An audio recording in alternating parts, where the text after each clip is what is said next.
अच्छा जनाब, रिकॉर्डिंग अब तैयार हो गई, स्टार्ट हो गई है।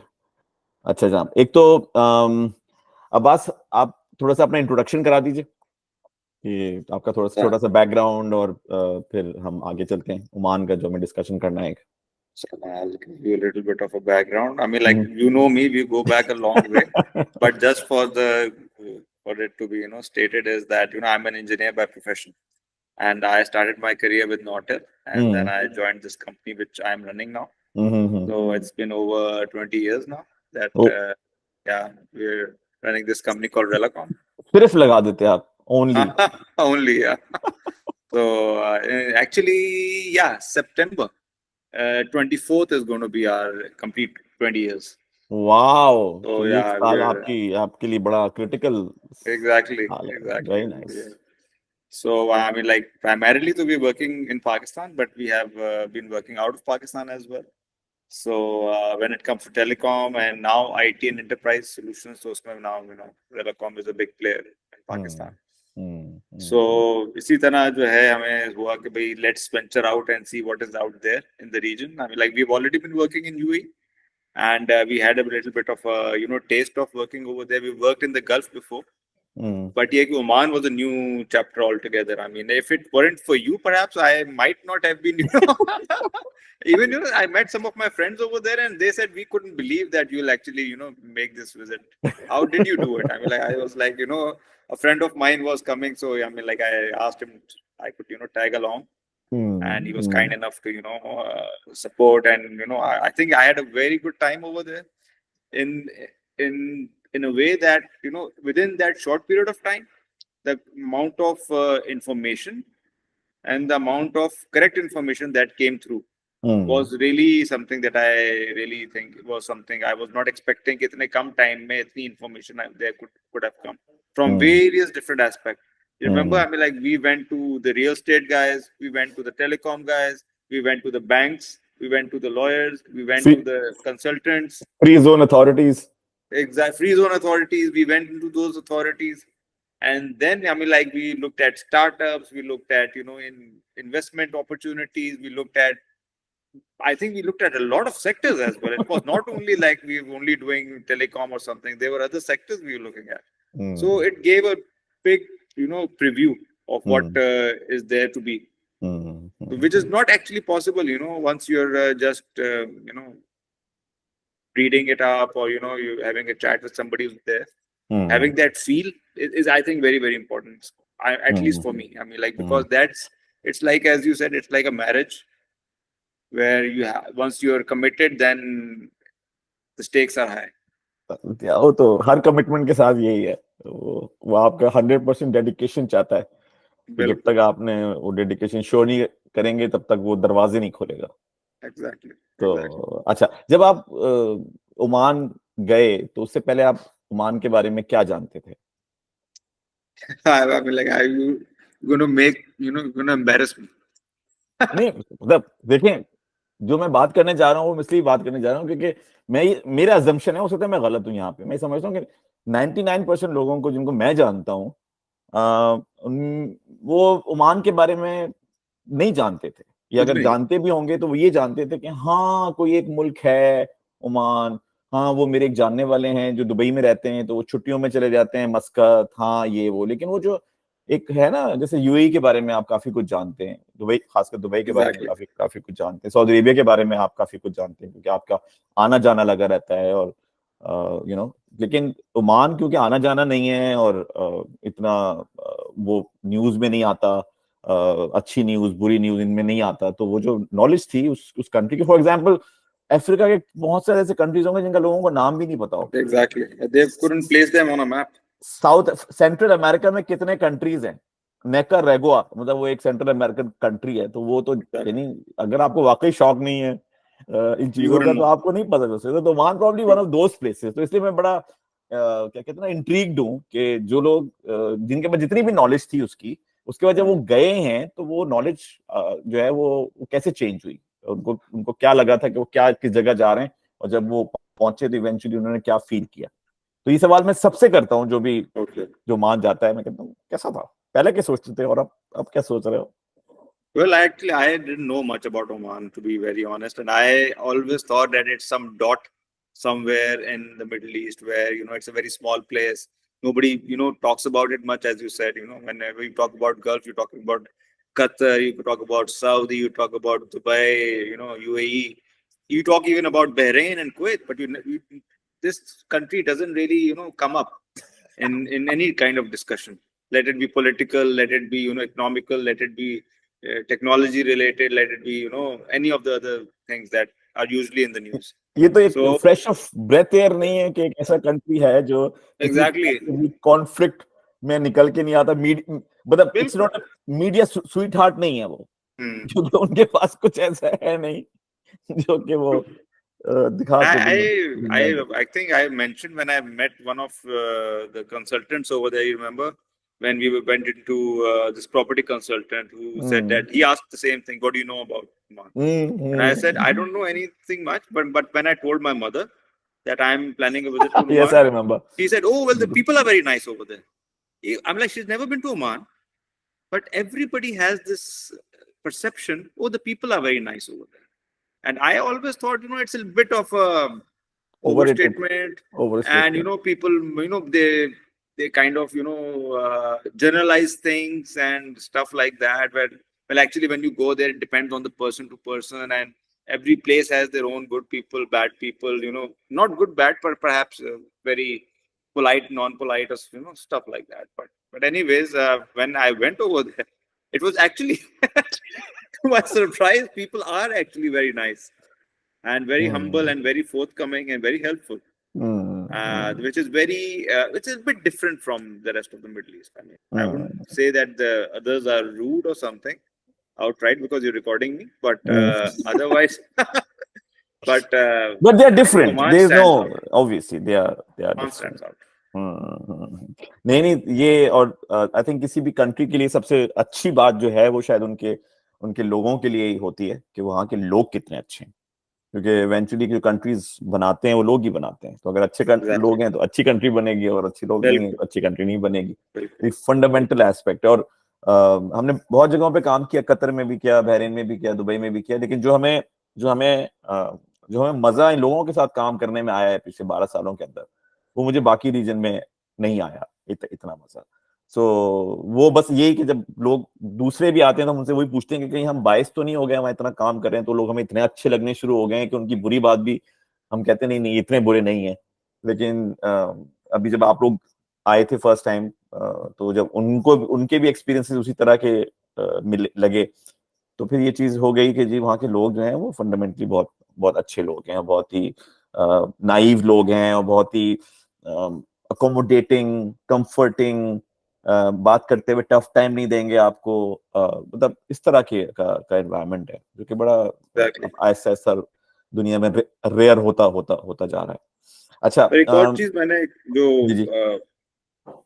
मतलब एक जो मैंने एक्सपीरियंस की है कि when I told people that I am going to Oman, so then I figured out, कुछ लोगों ने कहा जी अच्छा हम तो वहाँ काम करके आए हैं, oh I know somebody over there.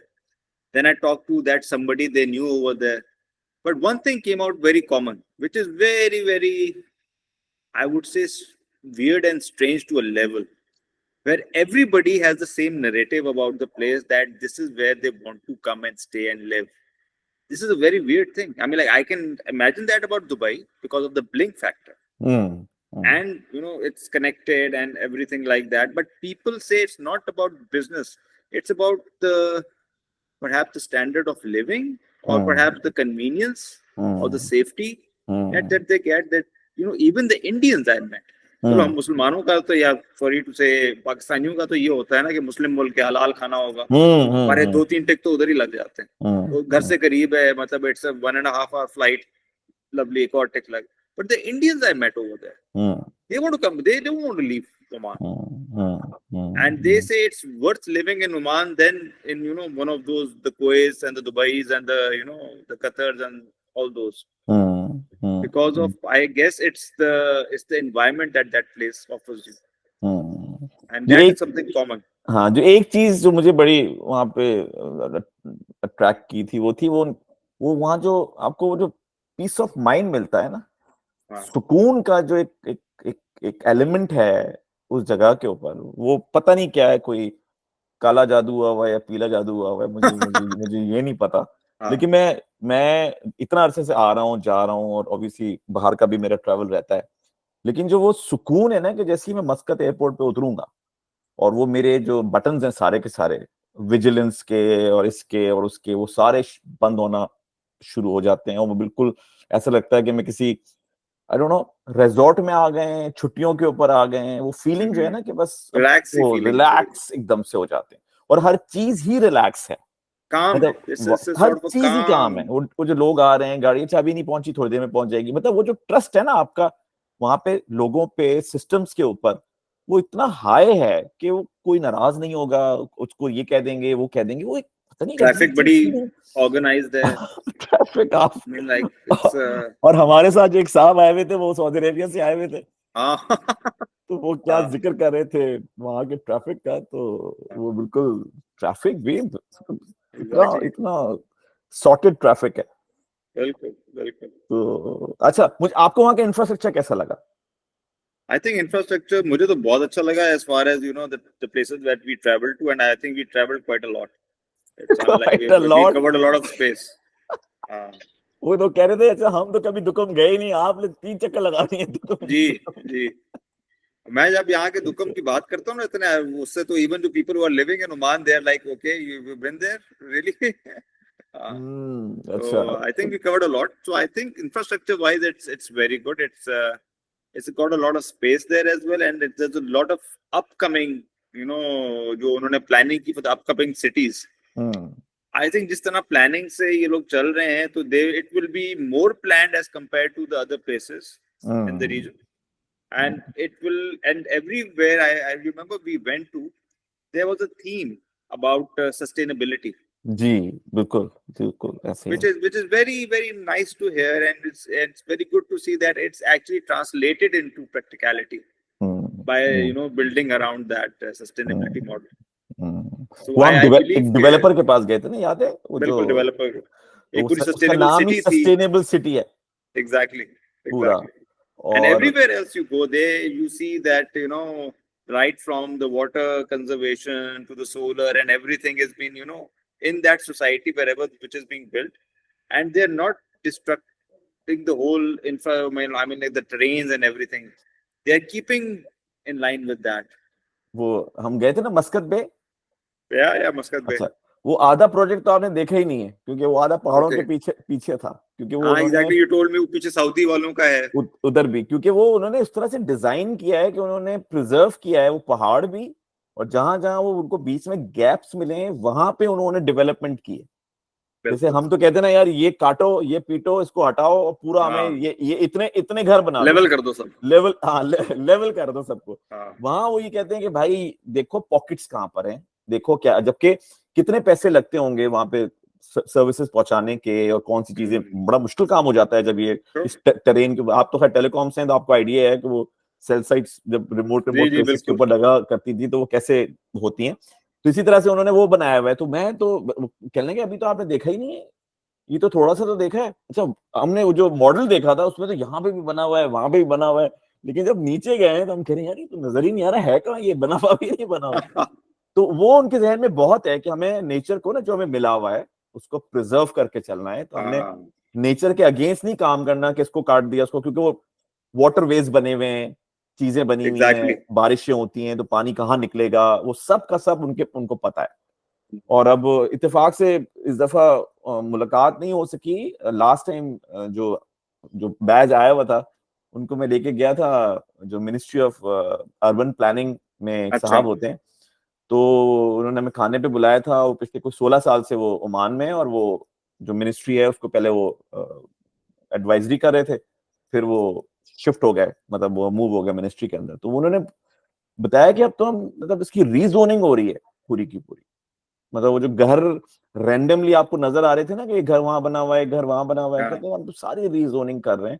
और हमारा कॉन्सेप्ट ये है कि एक फैमिली है, उस पूरी फैमिली की जो रिक्वायरमेंट है, उस रिक्वायरमेंट को देखते हुए हमें 15 मिनट्स के अंदर, यानी 15 मिनट्स मैक्स ट्रैवल करना पड़ेगा उसको किसी भी चीज को एक्सेस करने के लिए। यानी अच्छा. पुलिस स्टेशन 15 मिनट दूर हो, यूनिवर्सिटी 15 मिनट दूर हो, स्कूल 15 मिनट दूर हो, हॉस्पिटल 15 मिनट दूर हो, क्योंकि अगर हमने ये नहीं किया तो 2040 में हम चौका ब्लॉक हो जाएंगे। हम समझ रहे हैं कि हमारी पॉपुलेशन डबल हो जाएगी और हम चौका ब्लॉक हो जाएंगे। तो आई थिंक 2-2.5 घंटे बैठ के उन्होंने हमें बताया कि कौन कौन से प्रोजेक्ट्स पे इस वक्त मिनिस्ट्री ऑफ अर्बन प्लानिंग पूरे ओमान के अंदर क्या क्या काम कर रही है।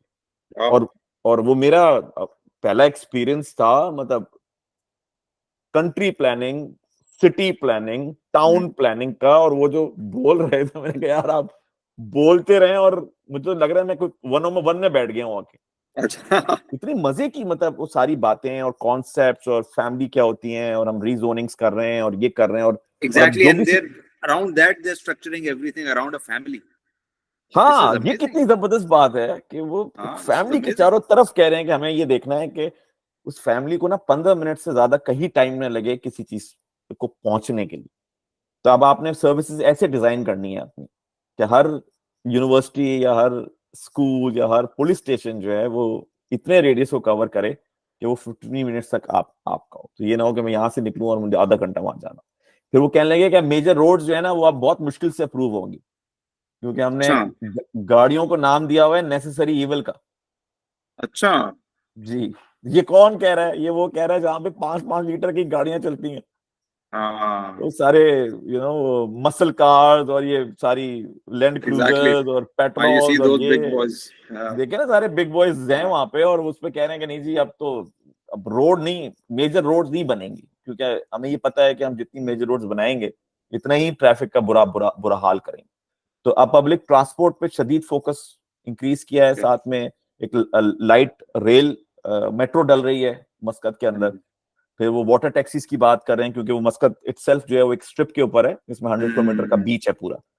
तो लेट्स से आप सी पे चढ़े, यानी अलमौज गए थे ना हम, तो बिल्कुल। अलमौज पे आप चढ़ गए और फिर आप वहां मथुरा उतर गए वाटर टैक्सी के थ्रू, क्योंकि बिल्कुल पैरेलल जो है वो रास्ता है। Which तो कह is रहे हैं वो very सारे, practical. हाँ सारे ऑल्टरनेट मीन्स के ऊपर हम काम करें, क्योंकि हमें पता है कि हमारे लिए जो मस्कत की टेरेन है वो एक कोई, इट्स नॉट इजी टेरेन। पीछे सारा पहाड़ है और सामने सारा समंदर, तो बीच में है मस्कत। तो वो मस्कत किस तरह से अपने आप को मैनेज करेगा जब बारिशें होंगी या इस तरह की चीजें होंगी। तो वो फोकस देख के मुझे बड़ा बड़ा वो लगा, और वो आई थिंक काफी इस चीज पे। और अब नई स्मार्ट सिटीज लॉन्च, जो भी सिटीज लॉन्च होंगी, स्मार्ट सिटी सलाला में आने वाला है एक स्मार्ट सिटी, Okay. त्योहार में आने वाला है एक स्मार्ट सिटी। ये सब वही बैठे बता रहे थे, कह रहे थे ये तो हम तो बहुत सारी चीजों पे काम कर रहे हैं इस वक्त। ये दिस इज आई थिंक, और वही चीज है कि वो फिर जब आप इतने प्लान जगहों पे जब जाएंगे तो फिर ऑब्वियसली वो जो डिजास्टर्स हैं वो भी आपको कम हिट करेंगे, आपकी क्वालिटी ऑफ लाइफ बेहतर हो जाएगी। वो सारे फैक्टर्स पे उसी के साथ जो है वो बिल्कुल कनेक्टेड है। बिल्कुल। अच्छा, ये बताइए कि आपको ओवरऑल जो बिजनेस एक्टिविटी है वो कैसी लगी हम्म, ओमान, क्योंकि आप कुछ लोगों से मिले थे जो कि वहाँ बिजनेस बिल्कुल। कर रहे थे कुछ अरसे से, तो वो कैसी लगी आपको? I अब think business wise, it's not as busy as the rest of the region. When it comes to, it's not really. There's a lot of. I think the right word might be there's a huge potential there, hmm because it's not so. I mean, like, even if you take any sectors, I mean, like, even in the manufacturing and agriculture and technology, you take it, and they are actually at the beginning of everything. So I mean, like, as you said, okay, they are giving ₹1 per actor for the manufacturing. I mean, yes, like, where in the world do you get that, right? दुक्कम में जो है वो, Yeah, that is I the mean, like, best. if you come and you put up a manufacturing plant, this is what they're. You come in and you want to do agriculture, you want to do a farming, you want to do, I mean, like, agriculture farming, or you want to do animal farming. They're going to give you land for a hectare. I mean, like, where in the world do you get that? So, and also they focus on the green energy. Like in Dukkam, they said that, all the hydrogen, the biggest hydrogen plant in the region is going to be here, and all these big industries are going to be, given power through this, so that Through this, everything is a green energy. So they get everything carbon would be. credits, which they can use in other countries and for their businesses. So, I mean, like, it's a very well thought plan. And I think they're not aiming for the next 5 years, they're aiming for the next 50 years by the way they are actually coming up with these. I think one thing that needs to be, maybe they need to get better at, is, like, first of all, marketing themselves. They have not been able to do it well. Plus, I think there's a bit of a consistency lack as well, because at times you hear something with somebody, you go to another one and they say, "Oh, well, actually the taxation doesn't work like this; it works the other way." So I mean, like at times you get conflicting informations, but it's not like everywhere, but it like certain pockets where needs to be filled, and they need to market themselves very well, so that everybody knows that like they have a tax holiday for 25 years, 30 years. I mean, like, okay.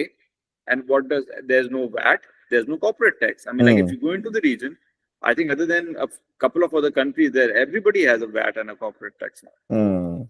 Even if they're going to give you, and the people who take the license now, which I believe will be able to, make use of it. Instead, if somebody comes 5 years from now and then they try to get it, maybe at that time they don't get a license which is VAT free. So I mean, like they need to structure it in a way and present it to people, and I am sure it's going to be like a gold rush if it all whatever we are talking about is so positive, and like I don't know anybody who wouldn't like to go and be a part of this. So वो अभी क्योंकि अभी start हुए हैं तो initially exactly, I think that's what personality change है it's a from personality change as we did not need it kind of a thing तो now we need it badly. ओ अब हमें चेंज होना पड़ेगा, हमें ज्यादा अग्रेसिव होना पड़ेगा. फिर अब somehow जो रीजनल कॉम्पिटिटर्स हैं वो कोई दे आर बीस्ट, तो वो कोई छोटी मोटी चीजें नहीं है, वो मतलब ग्लोबल लेवल के ऊपर खड़े हुए हैं, वो दुनिया के मिलियनर्स अट्रैक्ट कर रहे हैं. तो उसमें इनको ये वैसे ही छोटे हो जाते हैं जब इतना बड़ा सामने कोई खड़ा हुआ हो. तो वो उसमें काफी सिलसिला है. लेकिन इसमें बात यही है कि वो जो अपॉर्चुनिटीज जिसकी हम बात कर रहे हैं ओमान के अंदर दुकुम की, और फिर आप सोहार गए थे, सोहार भी देख कर, तो फ्री जोन्स का जो उनका कॉन्सेप्ट है कि यार हमें फ्री जोन्स शदीद पुश करने हैं, यही फ्री जोन्स हैं जिसने दुबई को चेंज किया है. एग्जैक्टली फिर 20 साल पहले, राइट. यही वो फ्री होल्ड प्रॉपर्टीज हैं जिसने दुबई को चेंज किया है. एग्जैक्टली. ओके, और वही अब ये यहाँ पर कर रहे हैं. अब बस ये कि वो जो स्पीड है वो ऑब्वियसली उनकी स्लो है करने की, बट ये कि उनके पास चारा कोई और नहीं, क्योंकि कोई और ऑप्शन ही नहीं है इसके अलावा. जो रीजनल प्लेयर्स हैं वो अपनी अपनी यूएसपीज पे काम कर रहे हैं. ये भी अपनी यूएसपी, दुकुम इनकी यूएसपी है बिकॉज ऑफ दैट लोकेशन, जो अरेबियन सी का एक्सेस इनके पास मौजूद है. उस जगह को वो यूटिलाइज कर रहे हैं कि यहाँ पे इंडस्ट्रियल सिटी लगाएंगे. अराउंड को 25 कंट्रीज $85 बिलियन 5 से 10 सालों में वहां पे स्पेंड कर रहे हैं.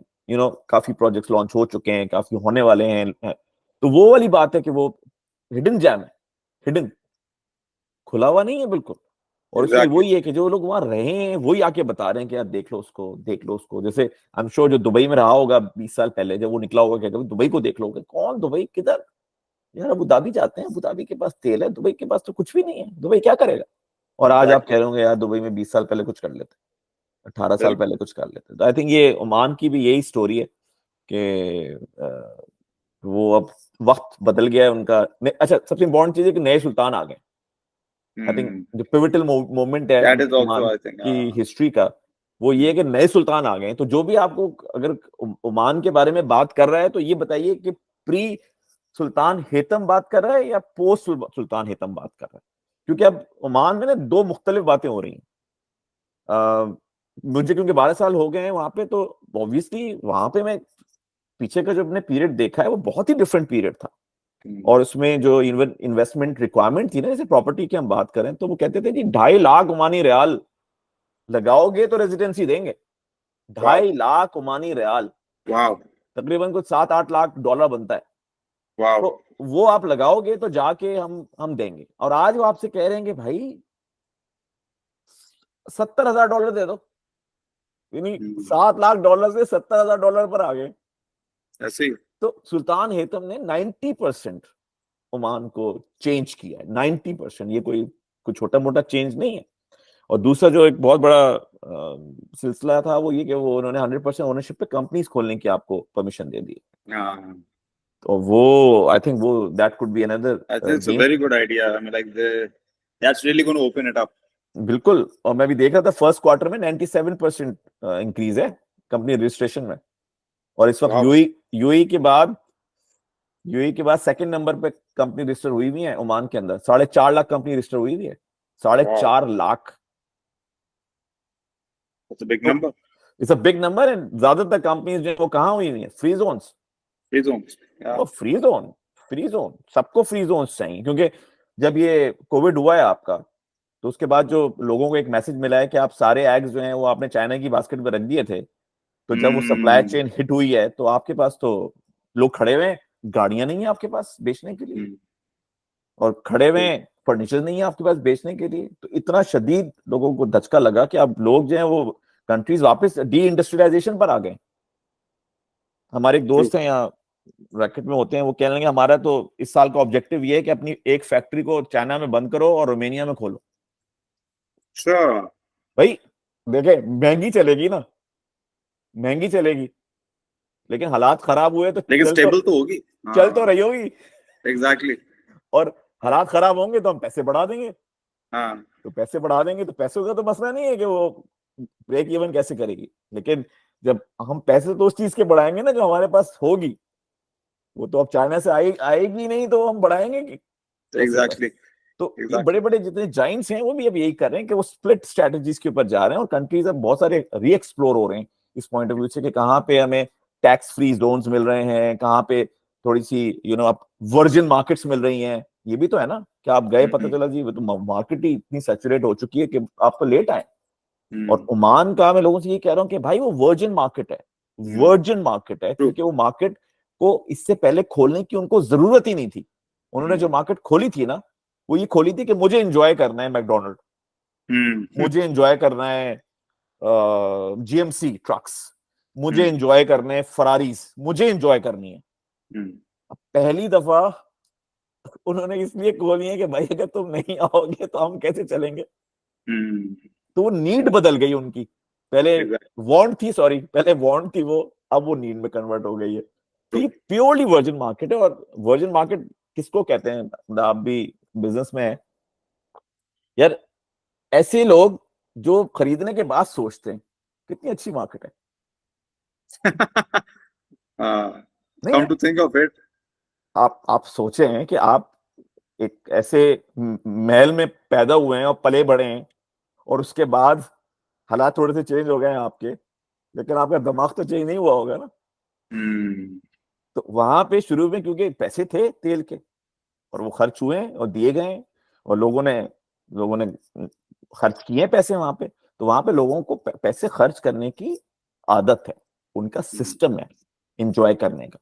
तो अब वो आप कहें कि श्रिंक करके एक पांच पांच कमरों के विला से निकल के तुम 3 कमरों के अपार्टमेंट में चले जाओ, वो पूरा सर धड़ की बाजी लगा देगा कि मैं 5 कमरों का अपना विला तो मैं नहीं सही बात। छोड़ सकता, क्योंकि वो मेरी, बहुत मुश्किल होता है। वो सिर्फ जगह नहीं है, वो मेरी प्रेस्टीज है, वो मेरा नाम है, और मैं रिवाइंड कैसे कर लूं, मैं वापस कैसे कैसे चला जाऊं। तो ये उस तरह की मार्केट है जो अब नीट पे आ गई है कि यार आओ। तो वहां पे हर चीज की अपॉर्चुनिटी है। और एक और जो बड़ी जबरदस्त सिलसिला चल रहा है वो ये कि बिकॉज ऑफ इंटरनेट, ये जो खाना है इसकी बड़ी अपॉर्चुनिटी है। अच्छी बिरयानी, मैं तो खैर मैं गलत आदमी हूँ जो बिरयानी की बात कर रहा है, बट मैंने मैंने जितनी भी वहां पे चीजें खाई हैं, मुझे नहीं लगता कि कोई अच्छी बिरयानी तक मिलती है वहां पे। हाँ, ये तो है। एक बेहतरीन बिरयानी का जो की अपॉर्चुनिटी वहां पे खड़ी हुई है, अभी भी है। अभी भी खड़ी हुई है। और जिस तरह की वो, even Omani is big fan of biryani, बहुत आई शौक एम से श्योर दे खाते हैं, लव बहुत देयर शौक, राइस। हाँ। बहुत शौक से खाते हैं, क्योंकि वो मंदी की तरह होती है ना बिरयानी भी उनकी, हाँ, इट हैज दैट। तो वो बड़े शौक से खाते हैं। तो एनीवे अच्छा चलें थोड़ा सा आगे बढ़ते हैं इसके ऊपर। आपको क्या लगता है कि ओमान जो है वो आने वाले लेट्स से 2-3 सालों में कितना ग्रो करेगा, बेस्ड ऑन आपका अभी तक का जो एक्सपीरियंस दो रहा है, तीन सालों में। यानी 3 इयर्स तक? I'm not the right person to answer that, but hmm by the looks of it and by the way the region is molding up, I mean, like जैसे ना आपने जिक्र किया about these free zones, and the beauty of these free zones are they're all port cities. And when it comes to ports, Oman is something which you can't उसको आप बुला नहीं सकते, उसको आप जो है उसको नहीं रख सकते।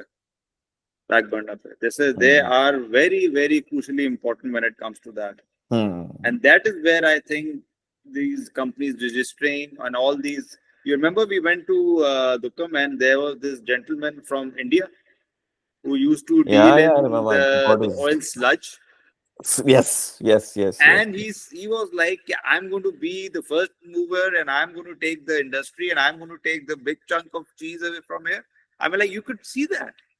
And that's all because of the port city that it is. And they could see कि भाई इसका कितना आपको जो है ना फायदा होगा उसको मद्देनजर रखते हुए, because you know when we look at news and everything, perhaps this is in the background, but this is what matters. As you said कि जब चीज होगी नहीं आपके पास तो आप करेंगे क्या? This is what connects the Middle East. So in that perspective, I feel that it is going to be stable. I don't see any, because of the non-conflicting nature of the country.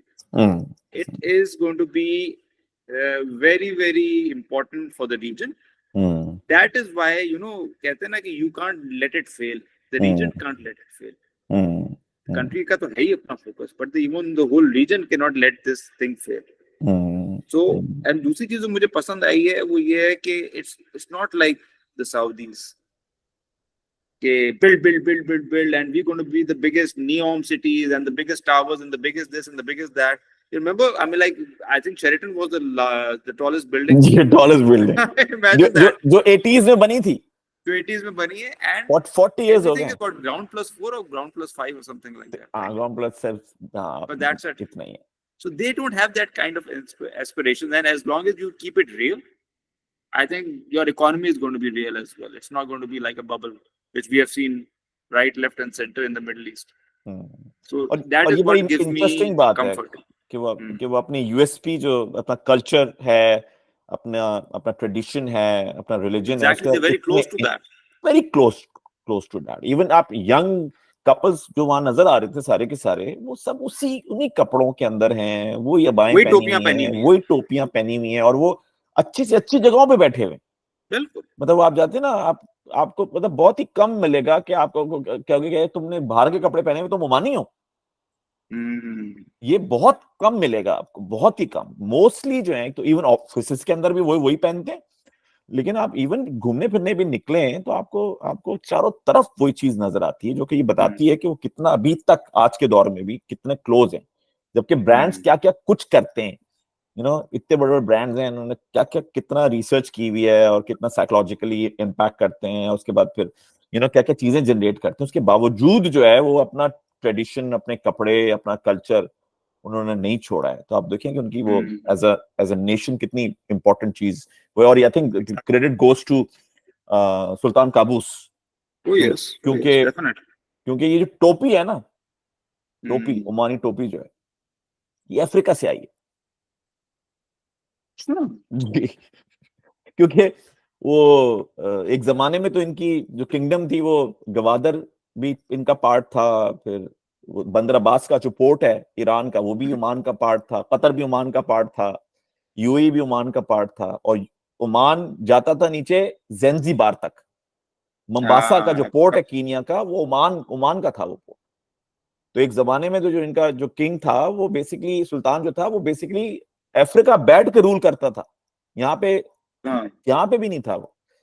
तो उन्होंने जब सुल्तान Qaboos ने take over किया तो उन्होंने वो जो nation है ना कि सबको हमें मिक्स करना है और ये हमारी स्ट्रेंथ है, तो वो टोपी जो है वो इतना पसंद थे, वो अफ्रीका उनको इतना पसंद था कल्चर और रूल कर रहे थे, उन्होंने टोपी अडॉप्ट कर ली. और आप कहते हैं यार ये सारे के सारे वो पहने हुए होते हैं, एग्जैक्टली नाम याद नहीं आ रहा, वो पहने हुए होते हैं, ये क्यों नहीं वो पहनते? क्योंकि ये डिफरेंट है उस पॉइंट ऑफ व्यू से. और थोड़े से वो भी हैं, मिक्स है ना, ये बलोची हैं और फिर ईरानी हैं और फिर अरबी हैं और फिर इंडियंस हैं और फिर अफ्रीकन हैं. तो वो is a mix of a nation, melting pot है. और फिर जैसे आपने वो बात, ये पोर्ट के मास्टर हैं क्योंकि पानी के मास्टर. ये दे आर जस्ट लाइक, ये यूके के लोग नहीं है या हॉलैंड के लोग नहीं है, स्पेनिश लोग नहीं है, वो जो निकल गए थे जहाजों के बादशाह. ये भी ओमानीज भी ये है कि ये पानी के लोग हैं. तो ये पानी के लोगों का मतलब ये है कि इन्होंने दुनिया देखी है. और दुनिया देखिए तो उसका मतलब है कि ये समझते हैं दुनिया को। ये अपने घर में बैठ के दुनिया नहीं देखते, ये उनके पास जाते हैं। इसलिए उनकी रिलेशनशिप्स जो हैं ओमानियों की पूरे रीजन में सबसे न्यूट्रल रिलेशनशिप्स है। और जब वो डेथ हुई है तो सुल्तान काबूस की, तो वॉशिंगटन पोस्ट की हेडलाइन थी, peace broker of Middle East. अच्छा, सुल्तान काबूस, वाओ, इतना बड़ा टाइटल है उस रीजन का जो कि भरा पड़ा है कॉन्फ्लिक्ट से। ऑपोजिट है। सुल्तान हेतम क्योंकि फॉरेन अफेयर्स में रह चुके हैं, फॉरेन मिनिस्टर्स रह चुके हैं अपने पुरानी पोस्ट में, तो अब वो उन रिलेशनशिप्स को वाकई टेंजिबल रिलेशनशिप्स में कन्वर्ट कर रहे हैं।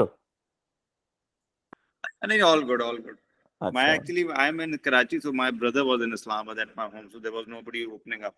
अच्छा अच्छा अच्छा अच्छा, राइट राइट राइट। तो वो अब सुल्तान हेतम जो है बेसिकली अब कैपिटलाइज कर रहे हैं जो पुरानी रिलेशनशिप्स डेवलप हुई है। हाँ, और ये फर्स्ट टाइम हो रहा है ओमान की हिस्ट्री में, क्योंकि सुल्तान काबूस को जरूरत ही नहीं थी कैपिटलाइज करने की, क्योंकि इतना सारा तेल का पैसा था उनके पास। लेकिन अब फर्स्ट टाइम जो है वो और अभी जब भी सुल्तान निकलते हैं हम इंतजार कर रहे होते हैं कि अब खबर आएगी कि कितने बिलियन की या कितने मिलियन की इन्वेस्टमेंट जो है उस कंट्री हाँ, से आ रही है। और एक बड़ा इंटरेस्टिंग फैक्ट ये भी है कि सुल्तान हेतम जो है वो एक जो कंपनी ओन करते हैं, या अब तो शायद ऑफ कर दी होगी, तो उसमें जो पार्टनरशिप है उस वो यूएई के साथ है। और ये अच्छा, बहुत ही क्रिटिकल बात है, क्योंकि यूएई बीइंग द नेबर, वो कितना क्रिटिकल रोल प्ले कर सकता है ओमान की प्रोग्रेस के अंदर। तो ये भी अच्छा है कि उनके बिजनेस रिलेशनशिप जो है वो यूएई के साथ हैं। तो ये सारे इस तरह के पॉइंट्स हैं जिसमें नजर आ रहा है। और एक और अभी मैं थोड़ा रिसर्च भी कर रहा था, इनका जीडीपी टू लोन रेशियो जो था वो 80% तक पहुंचा था 2020 तक, 80% तक।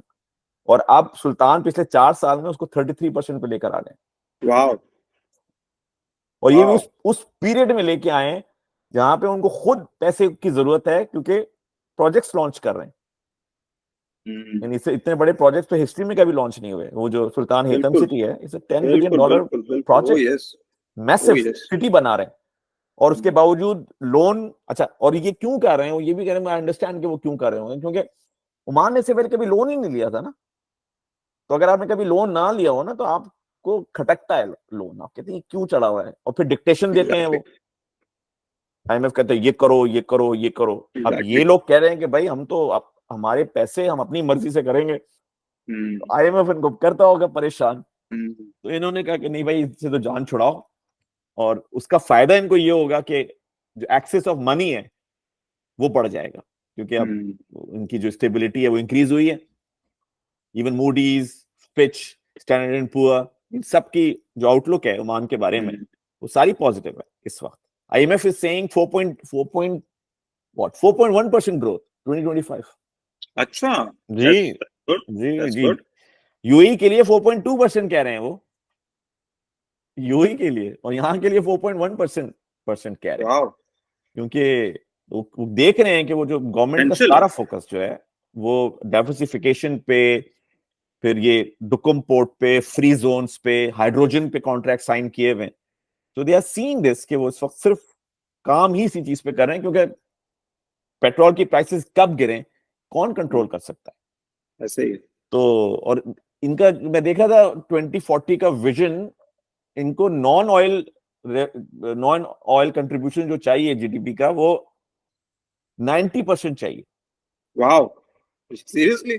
सीरियसली, ये स्लाइड है उस पे वो पूरा वो बना हुआ है, मैं ठहरे में दिखाता हूँ आपको। इन्होंने पूरे अपने जो टारगेट्स हैं वो, अच्छा ये भी काम अच्छा किया है कि इन्होंने वो दे दिया है सबको ना, क्या कहते हैं, एक्सेस, कि भाई हमारे ये हैं ऑब्जेक्टिव, देख लो।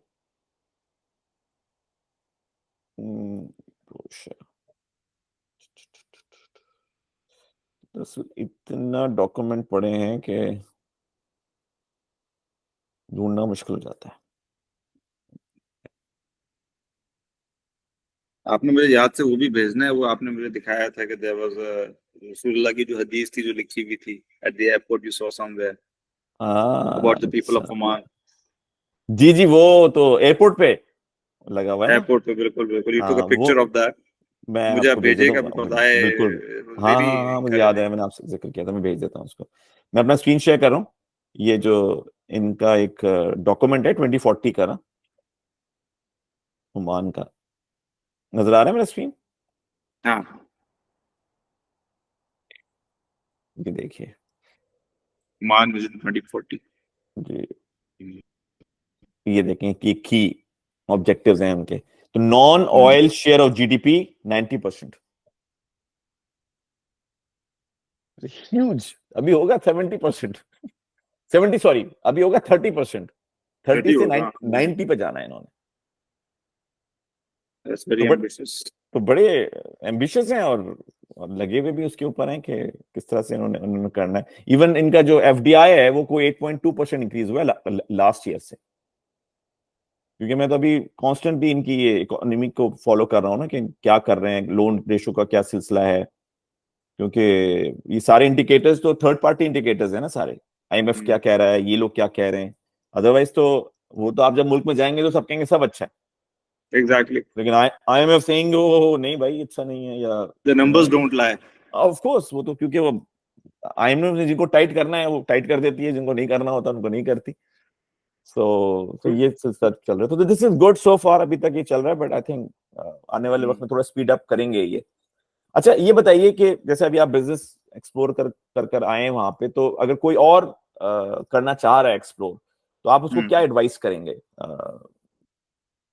I would advise that this is really worth going and looking at, and especially if somebody wants, as you said, a market which is still virgin, and they want to start out something over there. This is, I'm like, you know, you can't choose your markets. एक होता है ना कि ये कि भाई मैं तो दुबई में इस तरह की मार्केट नहीं, you won't get it over there. So this is something that is there for now. God knows, in as you said, for 3 years, what's going to be the new thing, how things are going to turn up. Maybe the people who have come in now are going to benefit more as compared to people who are going to come in 3 years from now. So I would say this is the time to definitely look at Oman. And I'm telling you, some of my friends who are really into investment and all, they are looking at Oman. They are That's good. looking at Oman for the reason that their holding companies that they formed, they want to move it to Oman because of the policies of that place.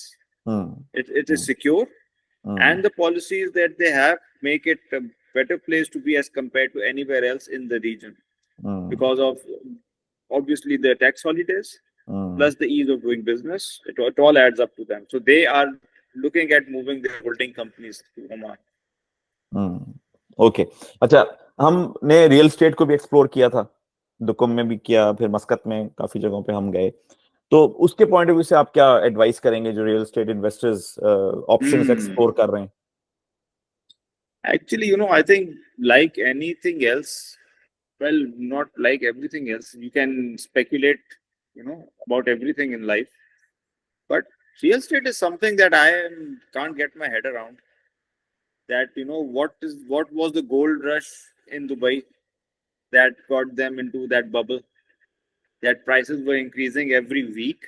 I remember that those 2008 and forward. I remember that time that the prices were increasing per week in that area at that time, and then that burst. So I think this is kind of a real market. It's not like a place where people who gamble would like to be, because gamblers, they want higher risk, quick return kind of a thing. This is not a market for that, for a higher risk, quick return. It's something that is going to be driven by actual end need, user. by the end user. Exactly. It is not going to be, I don't really see that the investor sentiment is going to be in a way that it's going to be a gold rush kind of a situation. So rather, it's going to be kind of a realistic approach, and that makes it more secure for anybody like ourselves. I mean, like, we come from a middle class, people who have a limited amount with them, and they want to, put it somewhere where it's for a long term basis. For that, I think Oman is very, very safe, and Mm. and still we are at the beginning of the wave. Mm. Mm. Mm. So we're really going to get the proof of the pudding is going to be in the next 3 years. Mm. Mm. So even then, I think I mean like whenever you comparing real estate, you always compare it with Dubai, right? For the reason there's so I don't understand the reason. Elephant in the room remains Dubai. Yeah, exactly. So I don't know what are the dynamics there. They have their own dynamics, obviously, but this is, I think, a safer bet Mm. as compared to Dubai or Qatar or Bahrain Mm. Mm. or Saudi, to be हाँ, आपने इनकी build quality भी देखी, आपने कुछ Hmm. Visits किए थे, कुछ अंडर कंस्ट्रक्शन बिल्डिंग्स भी थी और कुछ फिनिश हुई हुई चीजें भी देखी थी, तो वो किस तरह का एक्सपीरियंस रहा आपका in terms of? I don't think it's anywhere less than a decent place in Dubai or Qatar or even Bahrain. I mean, like if you look at the decent localities, the communities, I think it's very, very much comparable. I mean, like there is no as such difference that you can say, oh well, they aren't using the granite as much as the other people are. They're not using it. Then the roads are not wide enough, or any of those things. You couldn't point anything out that way. So you wouldn't know if you were in Dubai or in Muscat. Roads की आपने बात की, आपको कैसी लगी roads? Roads are spectacular, spectacular. Quality बहुत बहुत जबरदस्त है रोड्स की. Yeah, and again it comes to traffic. So traffic is also, I mean, like it won't give you a headache going to work for once. हाँ, वो I think कुछ timings हैं जिसमें आप स्टक होते होंगे, And you लेकिन need to be overall अगर careful किसी और because जगहों से कंपेयर किया जाए anywhere तो वो else in the कुछ भी world, नहीं है. exactly. हाँ, Yeah. वो कोई भी But even ऐसा. then, they're calmly sitting in their car, listening to music, and they're not rushing or anything like that. So right you know what you're bargaining for. तो मतलब ऐसा तो नहीं है ना कि अगर हम कम पैसे दे रहे हैं तो पता चला वो हमें चीज भी ऐसी मिल रही है कि हम कहेंगे यार वो ये तो. Yeah, I don't think so. ये आपको I think एक तो रीजन ये है कि जिस तरह आपने बताया कि मार्केट अभी मेच्योर नहीं है, मार्केट अभी जो है ना अपने टॉप पे नहीं है, and there is still demand is still less than the supply. But when that's going to be balanced, things will be different. And when the demand is more than the supply, then your pricing would be totally different. So it's a wave that we have seen everywhere in the world. The only difference here and there is this is all well organized. So अभी जो Oman की real estate market है उसने slide किया है पीछे, और वो जब हमने थोड़ा उसको इन्वेस्टिगेट किया तो वो स्लाइड का जो रीजन है वो रीजन ये है कि जो रेडी टू मूव प्रॉपर्टीज हैं उनमें अपार्टमेंट 17% गिरे. 17% गिरे रेडी टू मूव प्रॉपर्टी, क्योंकि अच्छा. पहले डिमांड सप्लाई का इशू था ना, क्योंकि आपके पास सप्लाई थी नहीं, ऑफ प्लान प्रॉपर्टीज थी नहीं. लेकिन पीछे अभी 1-2 सालों से ऑफ प्लान प्रॉपर्टीज, आइडा आ गया, जबरसिफा है, फिर हम सस्टेनेबल सिटी गए थे, फिर वो क्या कहते हैं मस्कत बे के अंदर कुछ लॉन्चेस आ गई हैं, फिर सुल्तान हेतम लॉन्च हो गया है. तो वो एकदम से ना जल्दी अभी 1-2 सालों के अंदर काफी सारी ऑफ प्लान प्रॉपर्टीज आई हैं, और जैसी आई हैं तो पीछे जो मार्केट चढ़ी हुई थी बिकॉज उस वक्त तो डिमांड ज्यादा थी, तो वो मार्केट अभी करेक्ट हुई है, और जो ऑफ प्लान मार्केट है वो कोई 10 to 12% इंक्रीज हो गई है ऑफ प्लान.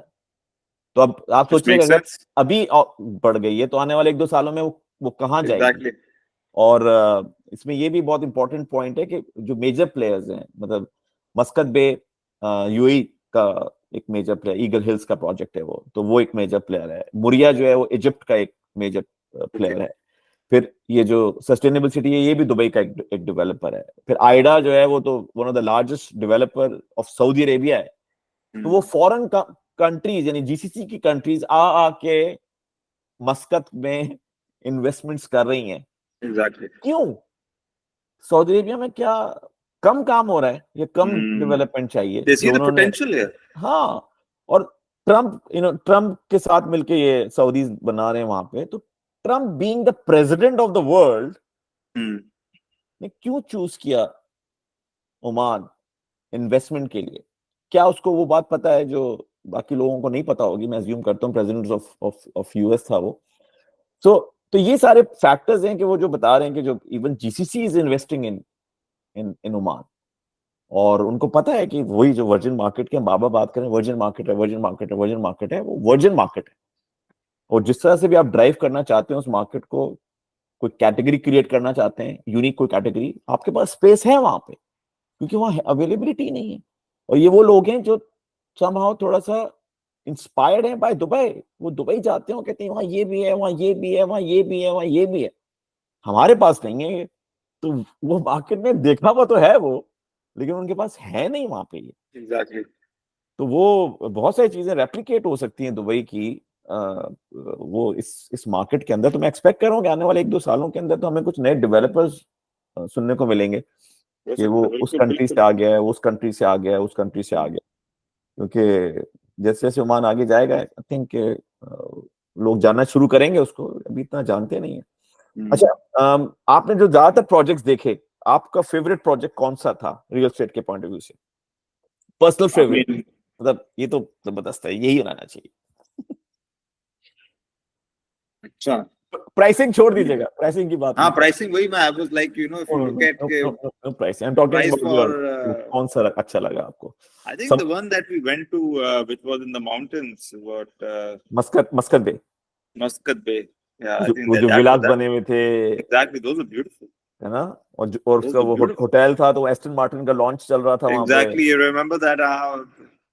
So हाँ, that's high end. Hmm, Probably you have that feeling. That वो नहीं होता है, वो जो feeling you would have in Beverly Hills. हाँ। That kind of feeling that you know you're among. Ali से बात करें, अली और आपके अल्फाज बिल्कुल सेम है। अच्छा, seriously. Ali is a big fan of Muscat bay, big big big fan of, क्योंकि जबरदस्त बात यह है कि वो बिल्कुल क्लोज है, क्लोज बाय है, जो पुराना मस्कत है, मद्रास Exactly, है। it's not far. No, Exactly. आधे घंटे में आप अल खैर पहुंच जाए।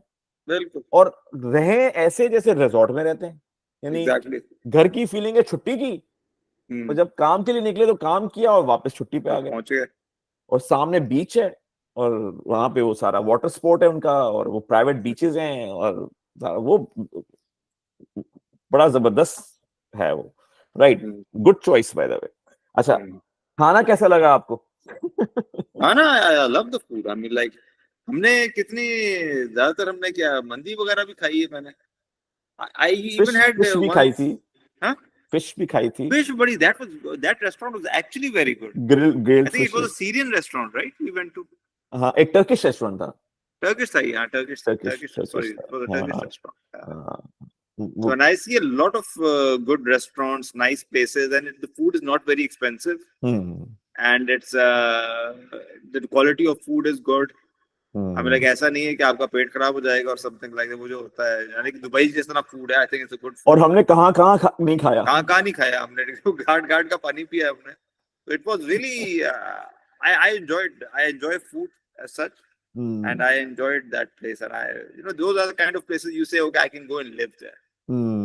या आपके ऊपर वो बोझ नहीं होता कि बस मुझे वापस घर जाना है किसी तरीके से, जो है ना, I'm not getting my food here, ऐसा नहीं है। ओमान के बारे में वहां जो लोग रहते हैं वो कहते हैं it it grows inside you, वो फिर आपको जाने नहीं देता, और फिर जब आप चले जाते हैं तो वो बाद में बुलाता है आपको।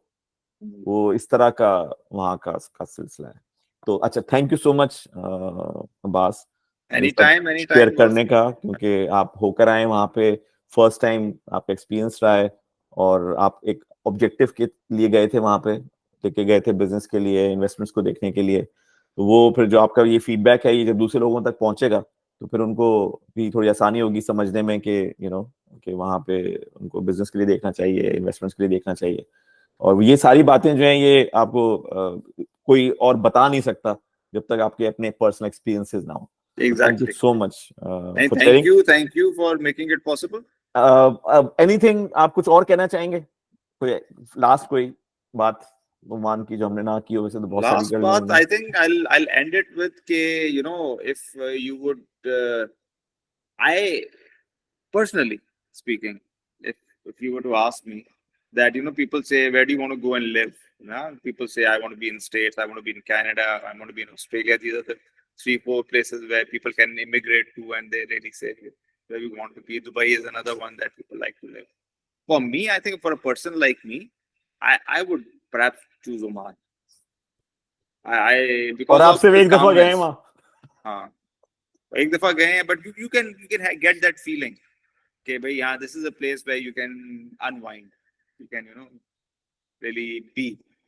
तो अगला ट्रिप थोड़ा सा लंबा करेंगे आपको, जबल अख्तर, सलाला, क्योंकि चलें, हमने बिल्कुल बहुत छोटा सा ट्रिप था, उसमें बहुत सारे ऑब्जेक्टिव थे, तो वो हमने पूरे करने की कोशिश की, लेकिन वो जो असल ओमान है, वो स्नॉकलिंग और वाटर एक्टिविटी, अच्छा, हाँ, that part of it, yeah. Sand dunes और फिर सलाला में, वो तो लिस्ट है I उनके think pass. more of a reason because जब हम ये फ्री जोन्स देख रहे थे, तो एंड में हम लोग we were very much into Salalah कि भाई that's where we need to be because it's close by and everything. But we were told, actually, not by the Black Swan people, but there was another consultant. They said that for an IT company they can't have an office over there for some reason. So it can either be in Salalah or Duqm. So I mean, like, Salalah is very much into the play that we might go to a company over there, build a company there. So second largest city, by the way, and they have got the international airport. Or because of the weather and because whatever happens in Kharif, it becomes all green, waterfalls and all greens, generally jam packed during that period. So it's a very special place, in Oman, and it's near to Yemen. So you feel it's a little bit different as compared to the people in Muscat. Can't wait to go. You have to let me know next time you're planning to. Definitely. We'll do it together, inshallah. Great. Thank you so much. Thank you. बात पर इंशाल्लाह connect करते हैं आपके साथ. ख्याल रखिएगा. We'll do that. Take care. Allah Hafiz.